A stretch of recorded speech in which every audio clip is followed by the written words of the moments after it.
तो चैप्टर देखो, chapter start करेंगे पॉलिनोमियल्स, ठीक है। पॉलिनोमियल्स बेहद ईजी चैप्टर है, क्यों?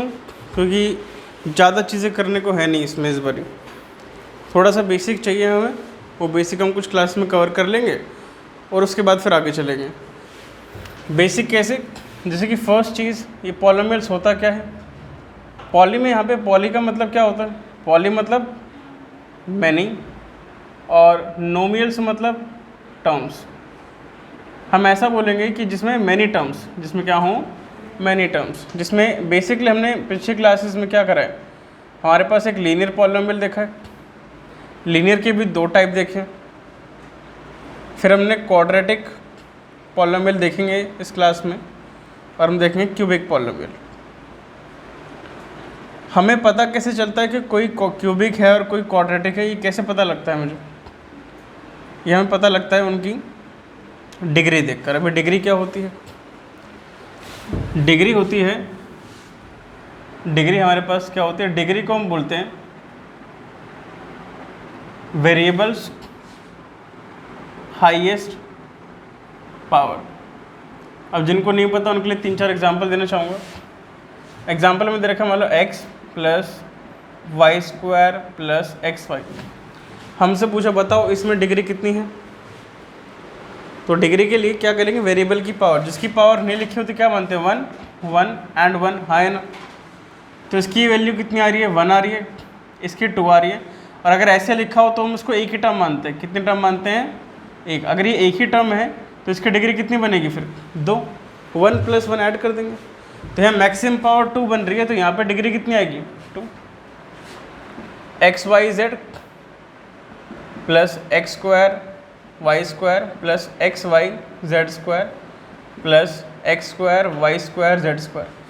यहाँ पूछ लिया तो यहाँ 1 1 1 कितना हो गया? 3। प्लस करेंगे ना, एक ही टर्म मानेंगे इसको। ये एक टर्म है, ये दो टर्म है, ये एक और ये 3। कितने टर्म होगी? 4। यहाँ पे कितने टर्म है? 1 2 और 3। ऐसे गिनेंगे, ये एक टर्म, ये दो टर्म, ये 3 टर्म। तो ये क्या बन जाएगा? ट्राइनोमियल। ये क्या बन जाएगा? ट्राइनोमियल। तो यहाँ पे कितनी वैल्यू आएगी? 3 पावर आएगी। यहाँ 2 प्लस 2 कितनी मानेंगे? 4। यहाँ 1 1 और 2 कितनी मानेंगे? 4। और यहाँ 2 2 और 2 कितनी मानेंगे? 6। तो यहाँ मैक्सिमम कितना बन रहा है? 6। तो डिग्री कितनी बनेगी? 6। ऐसे ही लीनियर इक्वेशन में जो डिग्री है वो कितनी मानते हैं? 1। क्वाड्रेटिक में जो डिग्री होगी कितनी मानेंगे? 2। क्यूबिक में जो डिग्री होगी कितनी मानेंगे? 3। लीनियर हमारे पास दो तरीके की होती है। कैसी?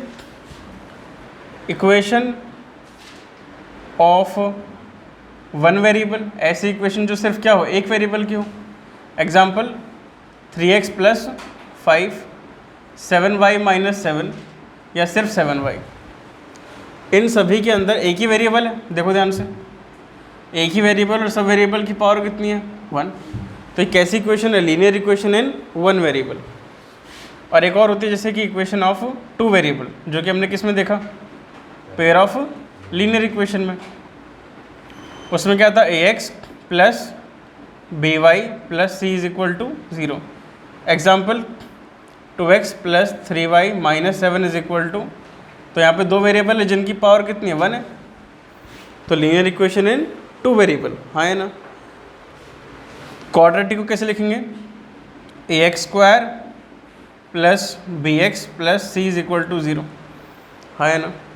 तो यहाँ पे अगर मैं इक्वेशन लिखूँ, example 2x square plus 4x plus 7 is equal to 0। अगर आप यहाँ देखो ध्यान से, -7 कर देते हैं। यहाँ पे दो वेरिएबल है, दो नहीं है, ये एक ही है। तो मैं दो लग रहे हैं तो मैंने इसलिए बोला दो वेरिएबल, दो नहीं है, एक ही है। वो एक ही वेरिएबल, उससे क्या कर रखा है? स्क्वायर कर रखा है। तो ये सिंगल वेरिएबल है। यहाँ पे वेरिएबल कौन है? सिर्फ x है। उसकी पावर 1 भी है और 2 भी है। पावर कितनी? 1 भी और 2 भी, पर मैक्सिमम पावर क्या है? 2। तो डिग्री 2 हो गई। डिग्री है 2, तो क्या बोलेंगे यहाँ पे? Quadratic equation. क्या बोलेंगे उसको? क्वाड्रेटिक इक्वेशन, ठीक है। चलो क्यूबिक, क्यूबिक में ax cube plus bx square plus cx plus d, इस तरीके से। Example 2x square sorry 2x cube plus 7x minus 5 is equal to 0। अब ध्यान देना, मैंने ये एक्स स्क्वायर वाली टर्म नहीं लिखी, उससे कोई फ़र्क नहीं पड़ता, उससे कोई फ़र्क नहीं पड़ता। हमें यहाँ पे देखना है मैक्सिमम पावर कितनी है। यहाँ पावर 1 भी और 3 भी है, तो मैक्सिमम पावर 3 तो क्या मानेंगे, डिग्री 3 है। तो ये कौन सी इक्वेशन है, क्यूबिक। ये कौन सी इक्वेशन है, क्वाड्रेटिक। और ये कौन सी इक्वेशन है, लीनियर। आई बात समझ में आया तक। तो कौन सी क्वाड्रेटिक कौन सा क्यूबिक समझ में आया। अच्छा, इसके बाद जब हम इक्वेशंस को सॉल्व करते हैं, जब इक्वेशन को सॉल्व करते हैं तो हमें मिलते हैं solution of equation, solution of the equation. क्या मिलते हैं, सॉल्यूशन ऑफ द इक्वेशन। हाँ या ना, हम इक्वेशन को सॉल्व किया और हमें क्या मिला, solution of the equation. In solution of the equation को हम या तो यही बोल देंगे सॉल्यूशन ऑफ द इक्वेशन या सॉल्यूशंस ऑफ द इक्वेशन, या फिर इनको बोल देंगे ज़ीरोज़ ऑफ द इक्वेशन। क्या बोल देंगे, zeros of the equation. Solution equation को सॉल्व करते हैं तो क्या निकलेगा, सॉल्यूशन ऑफ द इक्वेशन या फिर ज़ीरोज़ ऑफ द इक्वेशन। तो ये होते क्या है, एग्जाम्पल जैसे मान लो हमारे पास एक इक्वेशन थी px is equal to 7x minus 49। ये px का मतलब क्या है, पॉलिनोमियल ऑफ वेरिएबल x। इस पॉलिनोमियल में क्या वेरिएबल है, जब मैं let px is equal to 0 करूँगा तो 7x minus 49 is equal to 0 हो जाएगा। हाँ है ना भाई, px को अगर मैं लेट 0 करता हूँ तो मैं बताऊँगा क्यों 0 कर रहा हूँ, पर फिलहाल सिर्फ समझने के लिए मैंने px को 0 रखा, तो px की वैल्यू क्या थी 7x माइनस 49। तो यहाँ से x इज इक्वल टू क्या आ जाएगा 49/7, यानी कि सिर्फ 7। तो x इज इक्वल टू क्या आया 7, तो हम इसको बोलेंगे 0 ऑफ px। क्या बोलेंगे इसको, 0 ऑफ px। हम ऐसा क्यों बोलते हैं, हम ऐसे इसलिए बोलते हैं मेरे भाई, क्योंकि थोड़ी छोटी सी बचपन भी क्लास में हमने ये देखा था, एक पॉइंट था, इसको बोलते थे रिमाइंडर थ्योरम। क्या बोलते थे, रिमाइंडर थ्योरम ये कहती थी, रिमाइंडर थ्योरम ये कहती थी कि अगर हमारे पास कोई पॉलिनोमियल है, let px be a polynomial, let bx be a polynomial and x is equal to a is the 0 of px। x is equal to क्या है इसका 0।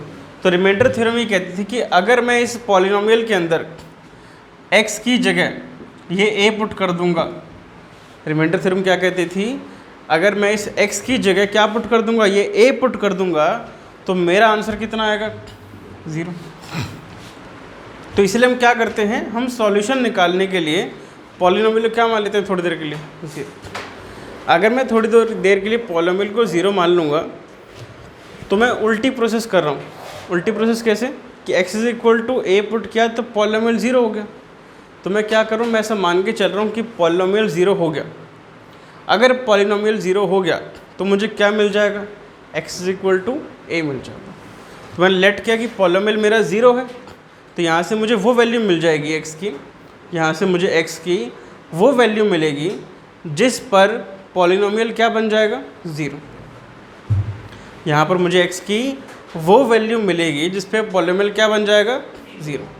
तो जब हमारा पॉलिनोमियल जिस पॉइंट पर 0 बन जाता है, हमारा जहाँ पर at x is equal to a, अगर हमारा पॉलिनोमियल की वैल्यू इस पॉइंट पर 0 बन जाए, उसी पॉइंट पर अगर 0 बन जाए तो हम उसको क्या बोलेंगे, सॉल्यूशन ऑफ द इक्वेशन या फिर zeros of the equation. Clear है बात यहाँ तक, थोड़ी बहुत नोट करो फटाफट से, फिर इसके एक दो क्वेश्चन करवाता हूँ समझाने के लिए। नेक्स्ट में अब हमें ये चेक करना है कि ज़ीरोज़ होते क्या हैं। तो मैंने आपको क्या बोला, ज़ीरोज़ या सॉल्यूशन वो होते हैं जो पॉलिनोमियल की इक्वेशन को सेटिस्फाई करते हैं। पॉलिनोमियल की इक्वेशन को सेटिस्फाई करने का मतलब वो उसी के ही होते हैं। अच्छा, एक चीज़ और होगी, ज़ीरोज़ या फिर हम इनको रूट्स ऑफ द इक्वेशन भी कहते हैं। क्या बोलते हैं, रूट्स ऑफ द इक्वेशन। इनको हम क्या बोलते हैं, रूट्स ऑफ द अभी तक मैं 9वीं क्लास से समझा रहा हूँ आपको, थोड़ा बेसिक बनेगा ना तो फ्लो बनेगा आराम से। जैसे कि मैंने आपसे पूछा verify y is equal to -2 is a root of px is equal to, px भी नहीं बोले तो हम fx भी बोल सकते हैं, fx is equal to fy is equal to y square -4y plus 4। तो हम इसमें क्या करेंगे, हमें हमें फाइंड करना है कि y इज इक्वल टू +2 इसका रूट है या नहीं है। अगर y इज इक्वल टू +2 इसका रूट होगा तो क्या करेगा, इसको सेटिस्फाई करेगा। सेटिस्फाई करने का मतलब क्या है, अगर कोई इक्वेशन में x is equal to a उसका रूट 0 जो सॉल्यूशन होता है तो उसको पुट करने पे इक्वेशन क्या बन जाती है, 0। तो मैं क्या करूँगा, इसमें पुट करके देखूंगा। तो पुट करने के लिए मैंने क्या लिखा, fy is equal to y square -4y plus 4 at x y is equal to क्या, +2। तो फंक्शन में क्या पुट कर दिया, पॉलिनोमियल में क्या पुट कर दिया, 2। तो 2 स्क्वायर -4 इंटू में 2 प्लस 4, तो क्या बनेगा 4 - 4 2 8 प्लस 4, तो ये कितना आ रहा है, 0। कितना बन गया, 0। यानी कि at y is equal to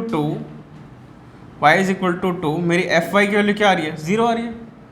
इसका मतलब क्या है, इसका मतलब है hence y is equal to +2 is a root of y square -4y plus 4 is equal to 0।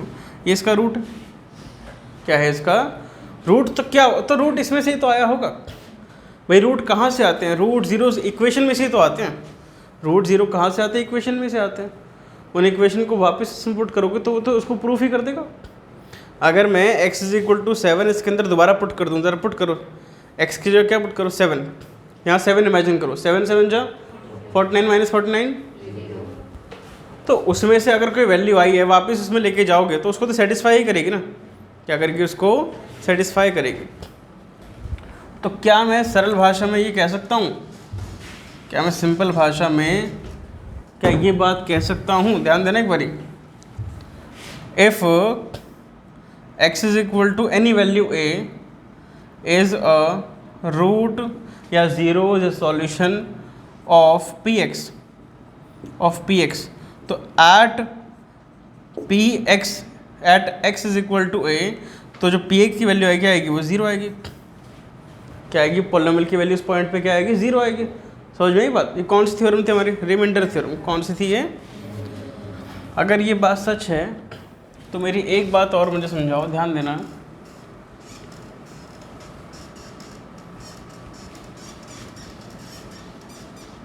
क्या मैं इसको मान लेते हैं कि मेरे पास लेट सपोज एक y is equal to P X एक पॉलिनोमियल है at x is equal to मान लेते हैं सपोज a b एंड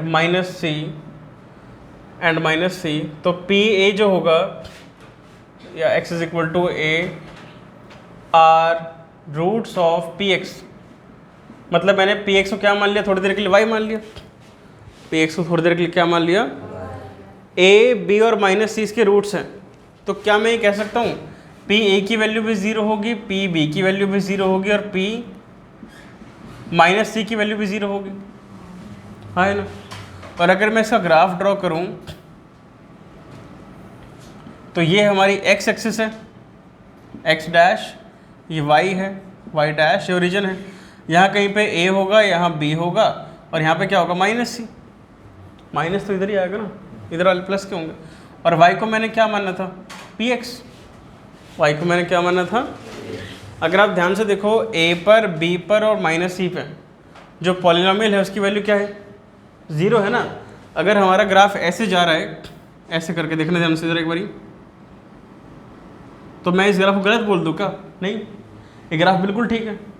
ध्यान देना ज़रा, बी पॉइंट पर पी बी की वैल्यू कितनी आ रही है, 0। भाई प्लॉट कैसे करोगे, प्लॉट ऐसे ही तो करोगे, x, y तो प्लॉट करते हो आप। प्लॉट कैसे करते हो, x, तो यहाँ पे x की जगह x आ जाएगा और y की जगह क्या लिखना है, px। y की जगह क्या लिखना है, तो x की वैल्यू जब b रखी तो पॉलिनोमियल कितना बन गया, 0। x की वैल्यू जब a रखी तब पॉलिनोमियल कितना बन गया, x की वैल्यू जब -c रखी तो पॉलिनोमियल फिर से क्या बन गया, 0। समझ में ही बात। फिर क्या मैं इससे ये कह सकता हूँ कि ये जो पॉलिनोमियल है जितनी बार x एक्सिस को टच करेगा उतने इसके रूट्स होंगे, क्योंकि जितनी बार ये x एक्सिस को टच करेगा उतनी बार इसकी वैल्यू क्या आएगी, 0। तो जितनी बार ये x एक्सिस को टच करेगा उसके उतने रूट्स कितने आएंगे, 0 आएंगे। एक एग्जांपल लूँ मैं, अगर मान लो आपसे बोला गया हमारे पास ये ग्राफ दे रखा है, ये एग्जांपल है, ये x है, ये x डैश है, ये y is equal to some polynomial की वैल्यू है। तो ये ग्राफ को सिर्फ ये ग्राफ को एक ही बार टच कर रहा है, देखो ऐसे, ये ग्राफ को इसने ऐसे, इसका ग्राफ, तो ये ग्राफ को कितनी बार टच कर रहे हैं, एक, कौन से ग्राफ को, x एक्सिस को, 1 2 और 3। तो इसके कितने रूट्स हैं यहाँ पे, 3 रूट्स हैं, क्योंकि यहाँ पे 3 वैल्यू पर अगर आप देखोगे यहाँ पर और यहाँ पर पॉलिनोमियल की वैल्यू क्या बन जाएगी, 0। जहाँ जहाँ पर पॉलिनोमियल की वैल्यू 0 है इसका मतलब वो उसके रूट्स है, क्योंकि थ्योरम क्या कहती है, जहाँ जहाँ पर अगर किसी का कोई रूट है तो पॉलिनोमियल के इस पॉइंट पर वैल्यू क्या बन जाएगी, 0। मैंने अगर 3 पॉइंट माने a b और c, a b और -c, और अगर a b और -c उसके रूट्स हैं तो a पर पॉलिनोमियल की वैल्यू 0 होगी, b पर पॉलिनोमियल की वैल्यू 0 होगी और -c पर भी पॉलिनोमियल की वैल्यू 0 होगी। और मैंने y को अगर मैं px मान लूँ तो मेरे लिए ग्राफ ड्रॉ करना आसान है, क्योंकि ग्राफ किसके बीच में बनता है, x एक्सिस और y एक्सिस। तो जितने भी ये a b c हैं x के, उस पर पॉलिनोमियल की वैल्यू क्या होगी, 0 होगी। नहीं समझ में ये बात, ये तो कह रही है कि जितने भी रूट्स होंगे वहाँ पर पॉलिनोमियल की वैल्यू क्या होगी, 0 होगी। अगर मैंने आपसे बोला, ध्यान देने एक बारी, कि हमें आपने पिछली क्लास में ये वाला ग्राफ बनाया, मान लेते हैं मैंने आपको इक्वेशन दे दी 7y - 49, थोड़ी देर पहले यही करा था ना हमने, let's suppose it is py, x की जगह y लिख दो, उससे कोई फ़र्क नहीं पड़ता। तो यहाँ पे तो x ही नहीं है, यहाँ पे तो x नहीं है, पर जैसे ही मैंने यहाँ पर एट y = 7 पुट कर दूँ तो 7 पुट करते ही मेरे पॉलिनोमियल की वैल्यू क्या बन जाएगी, 0। इसको x मान लेते हैं, या फिर मैं 2 इक्वेशन का ग्राफ ले लूँ, x + y = 14 या 4, ठीक है। या सिंपल भाषा में अगर मैं सीधा एक ही ग्राफ लूँ, और जैसे ये वाला लिया था ना मैं एक को ले लेता हूँ, px = x² - 4x + 4 at x = -2 at x = +2। जब मैं इसमें 2 पुट करूँगा तो मेरा कितना आंसर आ रहा है, 2 का स्क्वायर -4 2 + 2, तो 2 का स्क्वायर 8 + 4 कितना आ रहा है, 0 आ रहा है। यानी कि मैं कह सकता हूँ एट x = 2 हमारा जो पॉलिनोमियल है कितना आ रहा है, वो 0 आ रहा है। यानी कि जब मैं इसका ग्राफ ड्रॉ करूँगा, ग्राफ कैसा ग्राफ y एक्सिस का और किसका ग्राफ, x एक्सिस का, ठीक है। अगर मैं ये ग्राफ ड्रॉ करता हूँ तो ये 1 और ये 2, तो पक्की बात है ये ग्राफ जैसा मर्जी बने, ये ग्राफ जैसा मर्जी बने, पर 2 पर ये ग्राफ इसको टच करेगा ही नहीं करेगा, पहले बताओ। और 2 पे जब ये ग्राफ टच करेगा तो 2 पर पॉलिनोमियल की वैल्यू, इसको अगर हम पॉलिनोमियल मान लूँ तो 2 पर पॉलिनोमियल की वैल्यू कितनी आएगी, 0। बस वही तो मैं कह रहा हूँ कि जिस पॉइंट पर पॉलिनोमियल की वैल्यू 0 बन जाए वो क्या कहलाएगा, पॉलिनोमियल का रूट कहलाएगा, और ग्राफ पे वो x एक्सिस को टच करेगा, और x एक्सिस का मतलब भी क्या होगा कि पॉलिनोमियल यानी कि y की वैल्यू क्या है, 0। y को क्या डिनोट कर रखा है थोड़ी देर के लिए, जितनी बार वो x एक्सिस को टच करेगा उतने ही क्या होंगे उसके जीरोज, या फिर क्या होंगे, रूट्स होंगे। अगर मैं ग्राफ में ऐसे बोला ये x एक्सिस है और ये ग्राफ को ऐसे टच कर रहा है तो कितने रूट्स हो गए, 1 2 3 4 5, इस इक्वेशन के 5 रूट्स हैं। इस इक्वेशन कितने रूट्स हैं, 5 रूट्स हैं। तो ये ग्राफिकल रिप्रेजेंटेशन होगी, क्या बोलेंगे इसको हम, ग्राफिकल रिप्रेजेंटेशन। ग्राफिकल रिप्रेजेंटेशन आई बात समझ में आता तक सभी को, कि हमने ग्राफ पर क्या प्लॉट करके देखा, रूट्स को प्लॉट करके देखा। किसको प्लॉट करके देखा, इसको नोट करो फटाफट से एक बारी सभी, बोलो क्या डाउट है। कौन सी वाली, ये कर्व में जाती है। क्वाड्रेटिक इक्वेशन का ग्राफ हमेशा कर्व में बनेगा, ध्यान रखना। इसने पूछा, बता रहा हूँ मैं, जो क्वाड्रेटिक इक्वेशंस होती है ना, जिनकी भी डिग्री 2 होगी, जिनकी डिग्री क्या होगी, 2 होगी, उनका जो ग्राफ होगा वो ग्राफ हमेशा यू शेप का बनेगा। कैसा शेप का बनेगा? और यू शेप का बनेगा, इसको बोलते हैं पैराबोलिक ग्राफ। क्या बोलते हैं इसको? Parabolic graph. ये सीधा नहीं बनेगा कभी भी, हमेशा यू शेप का बनेगा। आई बात समझ में? ये यू शेप ऐसे बन सकता है या फिर ऐसे भी बन सकता है, पर बनेगा यू का। यहाँ तक क्लियर है बात सभी को? नोट करो फटाफट से।